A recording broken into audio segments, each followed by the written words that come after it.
বর্তমান প্রজন্মের জনপ্রিয় অভিনেত্রী জান্নাতুল সুমাইয়া হিমি নাচ, গান ও আবৃত্তি দিয়ে ছোট পর্দার জনপ্রিয় হয়ে ওঠেন তিনি চেয়েছিলেন গায়িকা হতে, কিন্তু বড় হয়ে অভিনয়ের দিকেই ঝুঁকে পড়েন।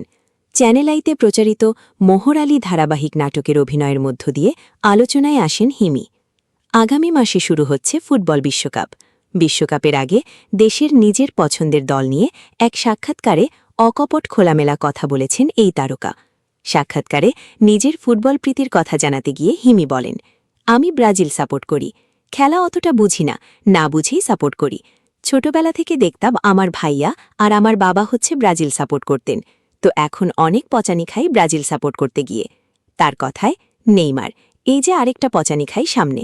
ছোটবেলায় দেখতাম তখন কাকা খেলতেন, তো তাকে দেখে খুব ক্র্যাশ খেয়েছিলাম ছোটবেলায়, দেখতে সুন্দর ছিল।